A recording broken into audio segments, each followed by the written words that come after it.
In reality, Karl Marx got it wrong. It's not religion, but materialism that's the opiate of the people. In a sense, you destroy people's religious life. You destroy their culture. You destroy their community. You deprive them of a goal structure, of a faith, which is essential, of an identity. You deprive of meaning in their lives. You deprive people of everything that they really need. And then you compensate them by giving them toys to play with, motor cars, television sets, radios, refrigerators. These are toys. You bribe them with these toys to accept what would otherwise be an insupportable lot.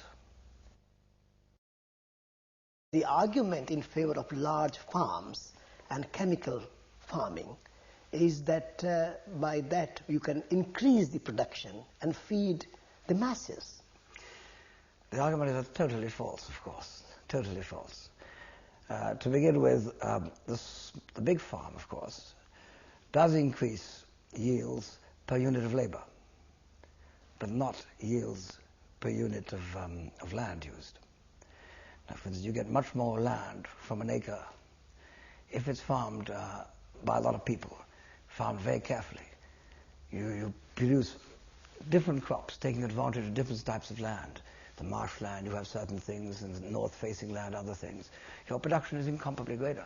Even M.S. Swaminathan, the father of the Green Revolution in India, admits that the right-sized farm for India is 2.5 acres. It's small farms that maximize food production, not big farms.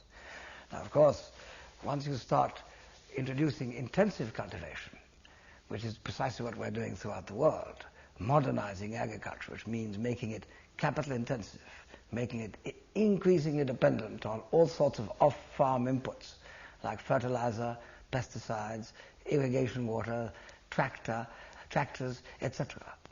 You are killing the small farm. But you're doing more than that. You are forcing people to export their food, because you have to pay for this massive modernization. You've got to pay for the dams that provide the irrigation water, and they can cost hundreds of millions of dollars, if not thousands of millions of dollars each.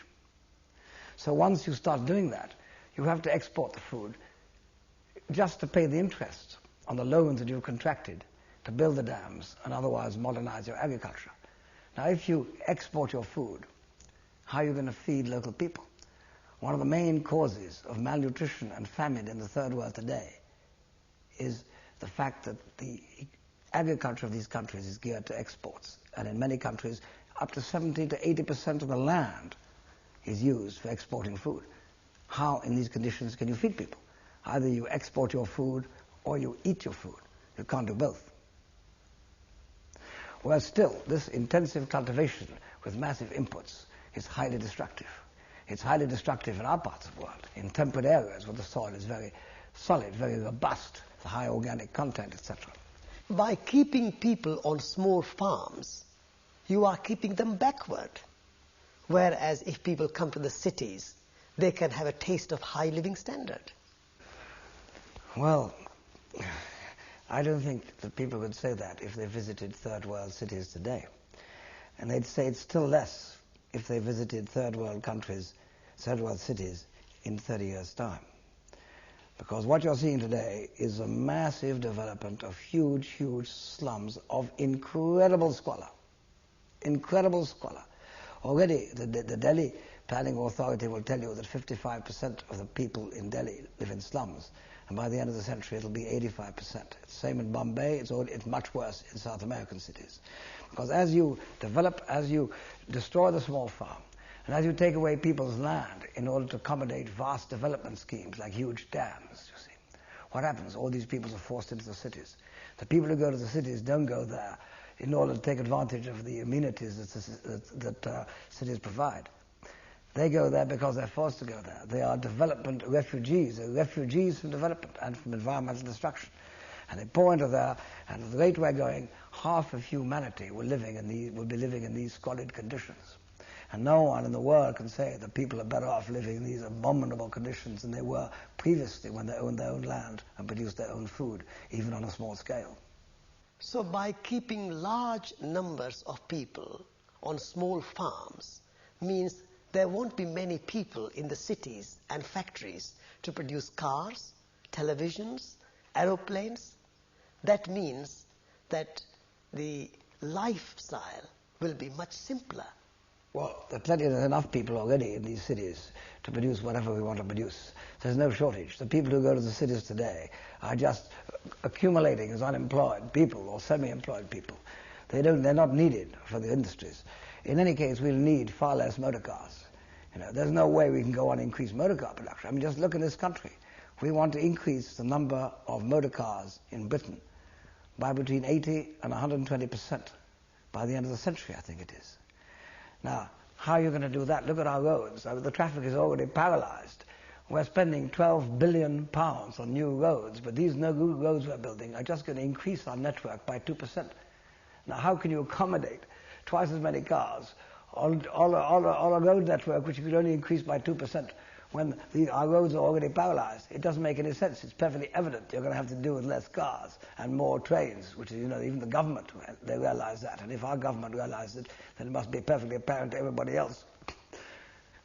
We've got to reduce the number of cars because cars use a lot of petrol and they produce greenhouse gases, carbon dioxide. And we know, and the Intergovernmental Panel on Climate Change, set up by the United Nations, has told us in no uncertain terms that we've got to cut down the emission of greenhouse gases very drastically by 60 to 80% now, immediately, if we want to avoid a climatic catastrophe. And it's very much more important to avoid a climatic catastrophe than to have a whole lot of new cars. Man can live very well without cars. He's lived on this planet for millions of years without cars, but he cannot live without a favorable and stable climate. But do you think that the science and technology will not be able to find a solution for the greenhouse gases and the climatic problems? Well, I can't see any scientific gadgetry removing the greenhouse gases we've put into the atmosphere over the last 100 years. There's no way this is possible. It cannot be done. What science and technology can do is to give us other forms of transport and other forms of energy. That is possible. But there's a limit to what science and technology can do. We have been taught that science and technology can do everything. We have an almost religious faith in science and technology to solve all our problems. And it's a very misplaced faith indeed, because science and technology can solve a certain number of technological problems, like going to the moon. You see, it was a remarkable achievement to go to the moon, but it doesn't solve any problem. Man has never suffered from not going to the moon. He's had a lot of problems. That hasn't been one of them. But the problems we face today are due to the disruption of natural systems. And there science and technology can do very little. If a family breaks down, and you're seeing families break down all over the world, and that's why you've got this delinquency and crime and drug addiction, all these terrible social problems are largely due to the breakdown of the family and the community. We know that. There's no gadget that's going to put the family together again. There's no gadget that can bring back a community that's broken down, or can restore cultural pattern that holds together a society. There's no gadget that can bring back any of the 200 or 300 species of living things that we make extinct every day, many of which have never even been identified. There's no gadgetry that can actually do anything about the tropical forests we cut down, because once you cut them down, all the living things underneath, you see, are exposed to the elements. They no longer have this closed canopy to protect them, and a very large number of them simply die off. So there's this, science and technology is okay for certain things. But to suppose that it's going to solve all our problems is one of the great, great, great illusions we suffer from. I understand your critique of science and technology, but do you think it would be possible to disinvent science and disinvent technology? I'm not suggesting that it's going to be easy. I agree with you. People believe religiously in science. The scientists today are the priests of the industrial society. That's what they are. They dress in their white aprons just like priests dress in their ecclesiastical costumes. They reek of formaldehyde just like priests reek of incense. They see you there, they're always photographed next to their laboratory instruments, just like priests are photographed in their church with all their paraphernalia. They are the scientists. What they say goes. If you suggest that science is wrong, you're taken to be totally ignorant, almost an idiot, if you suggest there's something wrong with science. Things that are not scientific are necessarily false and indeed the work of a charlatan. That's how we see things. They are the gods today. And they want to transform the world just as if they were God. Well, this is unacceptable. Totally unacceptable. Something's got to be done about it. It's quite evident. I don't believe in science. Quite frankly. But what can be done about it? We need a massive change. Fortunately, much of conventional knowledge is being discredited today. We see that all our experts are wrong on just about everything of importance. We see that our society is heading very rapidly towards disaster. In fact, now, a lot of serious people, all the people I know who study the problems that I'm interested in, agree that we are heading in the direction of the extinction of the human species. And that if we continue in the present direction, it is a question of time before this planet becomes uninhabitable. And I'm talking about decades, not centuries. We are moving now. We are making this planet uninhabitable. Every single day, this planet is less capable of supporting complex forms of life like man. Every day. Now, yet we're heading in that direction, which is totally, totally justified in the light of conventional wisdom. And when I say conventional wisdom, I mean the wisdom of our scientists and the wisdom of our economists and even of our sociologists and politicians. So there must be something radically wrong with the conventional knowledge that we teach in our universities. It's not only wrong, it's the opposite to the truth. People must begin to realize that. We need a very, very different view of the world. The most fundamental change that is required is that we see the real benefits that we require, real wealth, if you like, as being obtained from the normal functioning of the natural world. This is our real wealth. Our real wealth is our favorable and stable climate, which I've already referred to. It's fertile soil. It's abundant and pure water. We're not taught that. We're taught that all our wealth is man-made. Health is something that you obtain from hospitals or by eating pills. Education is something acquired in a specialized institution called school or university. Law and order is something produced by the police force in conjunction with the law courts and the prisons. Everything is man-made.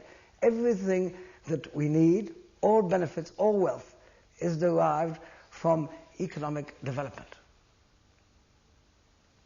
It's the opposite to the truth.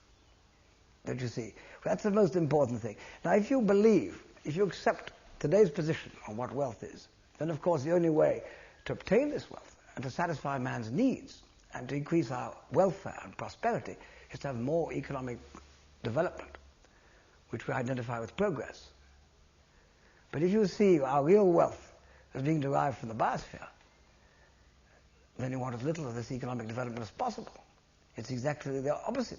Your main preoccupation should be to preserve the critical order of the biosphere, from whose normal functioning we derive all the benefits on which we depend for our survival. It's the opposite worldview. And this, of course, was the worldview of traditional man. It's exactly how he saw the world. All benefits were derived from the normal functioning of the biosphere. And therefore his overriding goal was to preserve it. And the course of behavior, his behavior pattern, the cultural behavior pattern of a traditional society was designed to do just that, to preserve the critical order of the cosmos. So you say that the traditional society, like people in Africa or the American Indians or people in India and Asia who lived simpler life, preserving nature and natural wealth, we should not have given them this notion of progress, because progress is what modern world believes in. It's total illusion, progress. Life in a traditional society was much more complex, not more simple. Traditional man, first of all, had a very much more elaborate family and community life. Much, much more elaborate, with incredible range of rituals and ceremonies. Amazing vocabulary they had. Some tribal people had vocabularies of 10, 20,000 words. You compare that to the average vocabulary of a delinquent in New York, which is about 300 to 400. Their life is not simple. It's very much more complex. I mean, the Yorubas in West Africa, to name just about one, there's two. Most people have about over 150 words for different members of the family. The Maoris in New Zealand had words for every single plant. I mean, you get a book on the New Zealand vegetation. Every plant, and there are thousands of them, has got a Maori name. How many people would know? How many people do you know in the world today who can name 1,000 plants by that? It doesn't exist. I don't think that this world is more. It's not a simpler life. It's actually in many ways more complex and more sophisticated. The life of traditional man. Of course, he doesn't have motor cars and television sets and all this paraphernalia that we produce today. Are you saying that this materialistic way of life is not good, and therefore we must go to some religious worldview? I think the idea of man as a rational animal is an absurdity. Absolute absurdity. A man is a rationalizing animal, not a rational one. He likes to justify what he's decided to do in advance. And the reason we give for doing things are the reasons that flatter us, the reasons that justify our policies. Government statistics, for instance, are the statistics which serve to justify our government policies. That's what they are. That's why I don't attach too much importance to the figures that people bandy about. You see, the idea that you can have a rational man supposes that you can detach the neocortex from the rest of the brain, you see, and your old reptilian brain and your all the way down to the brain stem. You assume you can detach man's rationality from his emotions, his values. Scientists, that's what they assume. They really believe that it's possible to have a science that is value-free. They really believe that it's possible to have a science that isn't emotional. Science is the most emotional people in the world. They go absolutely berserk when you argue with them. If a scientist was sitting here with me, he'd be shaking with rage, full of emotions. The emotion they displayed by scientists when Rachel Carson's book was written was just astonishing. They went berserk because Rachel Carson actually suggested that the pesticides had invented, you see, and that added a great deal to their prestige. They'd invented this wonderful magical powder. You spread it over crops and killed all the pests. How brilliant our scientists are, how fantastic is progress. Rachel Carson suggested that all this stuff was a disaster, and that was a press. Well, they went berserk. They're highly emotional scientists, just like everybody else. If science is objective, it cannot be built up by observation, among other things, because observation is a totally subjective process. It's not the eyes. If I see you here, it's my brain that tells me that you're here. My eyes see lights and shadows, and my brain interprets those lights and shadows as being Satish Kumar. My brain might tell me that you're a waxworks image of Satish Kumar, or that you're someone disguised as Satish Kumar, or that I'm having an illusion or hallucination, or I'm drunk, or someone's playing a trick on me. But my brain tells me that you're there. It's my brain. It's a hypothesis I'm forming. Purely subjective hypothesis. And the idea of verifying it, all this stuff about verification of a scientific proposition, you've got to verify. The original observation is a hypothesis. To verify it is just, you can only verify it in terms of another hypothesis. What makes you think the second hypothesis is more valid than the first one? Because the verification involves another observation, which is also a hypothesis. If you actually look at the underlying assumptions of science, you'll see none of them stand up. They're all illusory. There's no doubt that there is some disillusionment, particularly among the young, and the growing interest in religious matters, whether it's meditation or whether it is living in simpler life in the communities and rural areas. There is a tremendous disillusionment with science and technology, and there is a hunger for some kind of spiritual fulfillment and nourishment. But what is this spiritual or perennial wisdom that you seem to indicate that is necessary? Well, I agree with you 100%. What you just said, I think, is tremendously important. I think that more and more people are feeling that way. they see the world we've created as being, above all, squalid. It's squalid. See, the economic policy of this country is utterly squalid. We manufacture torture instruments in Birmingham, ship them throughout the world. See, torture instruments, we're one of the greatest producers. I mean, it's squalid to produce that. An economy that justifies, a society that accepts that we should earn our money by selling torture instruments, by selling pesticides and give everybody cancer, by selling armaments of all sorts, you see, is a squalid society. We've created a totally, utterly squalid society. And people are beginning to realize that. They're reacting against it.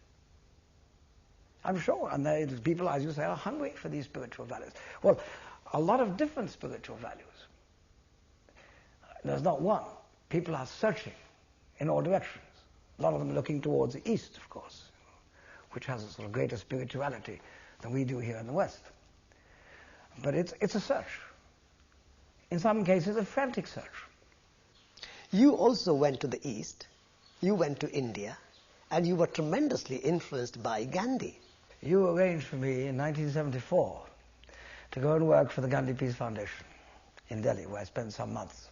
That's right. And where I learned a great deal, a great, great deal. Indeed, you mentioned a few minutes ago the perennial philosophy, which you suggested. That's another interesting movement. The Gandhian movement is of course tremendously important, because I see Mahatma Gandhi as having understood just about all the problems we face today. He understood them. His understanding of these problems is truly amazing, because this goes back to the 30s and the 40s. The notion of our health as nature cure, our economics, the economics of Chaka, whatever the problem, whatever problem you look at, he understood. He understood it. So, I mean, this is a tremendous experience for me to work there with these people in Delhi. The perennial philosophy is also something I'm interested in. It's basically a group of people, perhaps the most famous was Ananda Kumaraswamy, but there are others, Europeans like René Guénon and Lord Northbourne in this country, all sorts of people. And they're really interested in the wisdom which underlies all your traditional societies. And there is such a wisdom. They call it the perennial philosophy. And of course, it's based largely on tradition. They are talking about traditional knowledge. And I don't believe that you can replace traditional knowledge. You see, societies have maintained their continuity by transmitting the traditional wisdom from one generation to the next. That's what education is about. It means that children learn how to fulfill their functions within their community.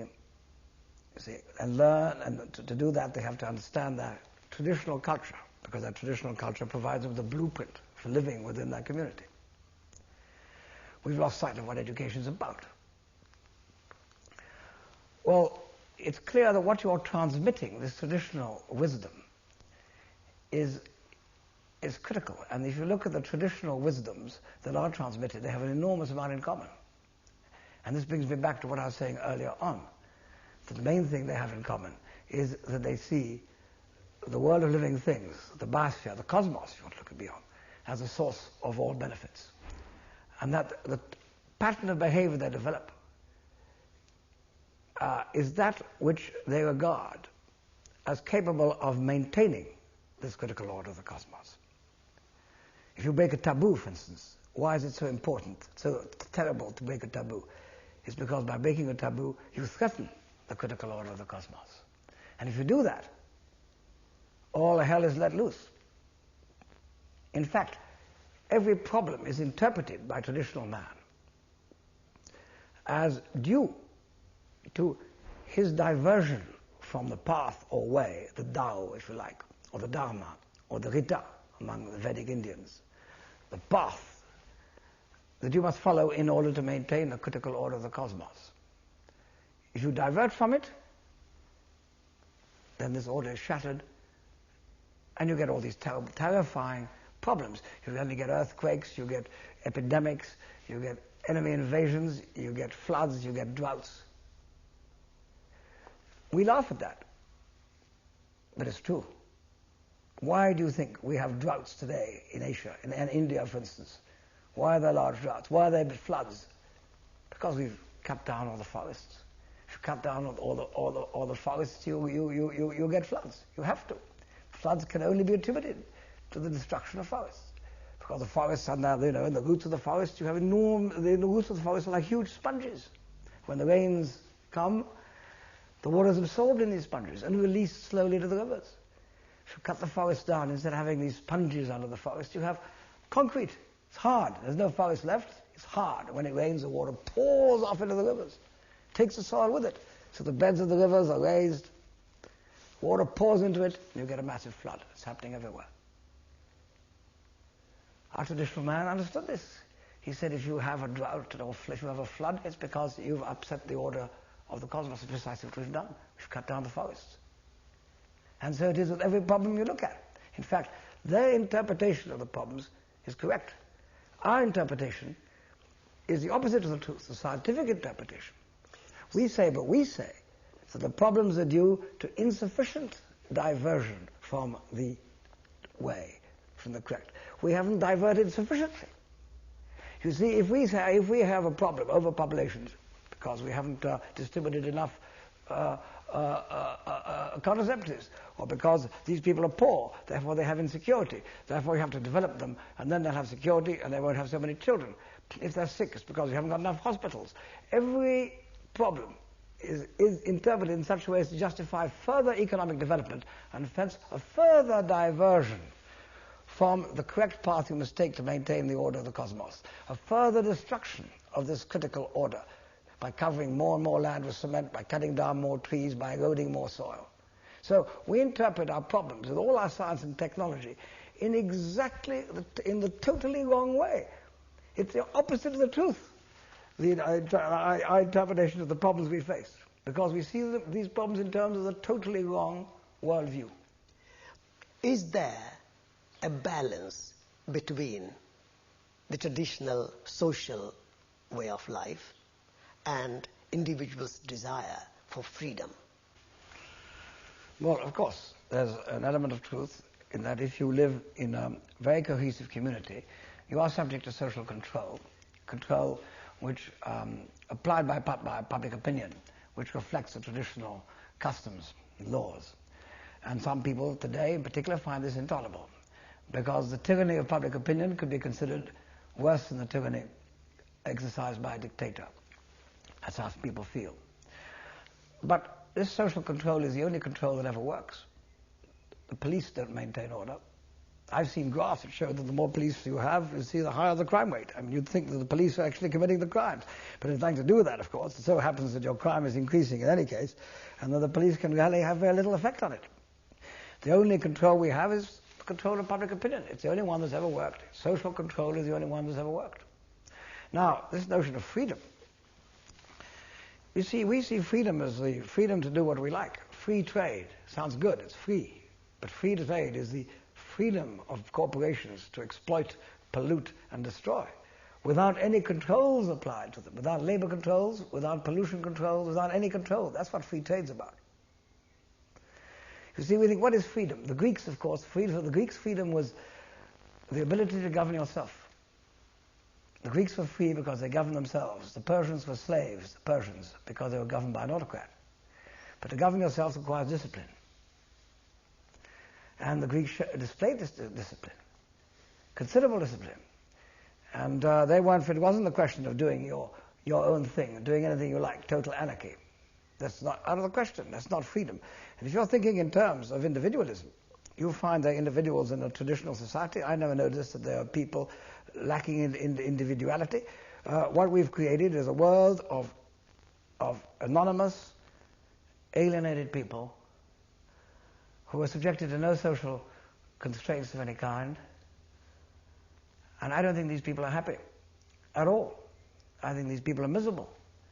The problem with our youth today is not that they're being subjected to social constraints, as Freud would have said. It's the opposite. It's they're subjected to no constraints. They don't know where they are. As we mentioned earlier, they have no identity.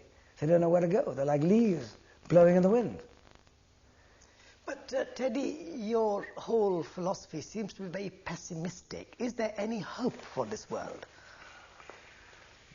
Well, if we go on in the present direction, the answer is no.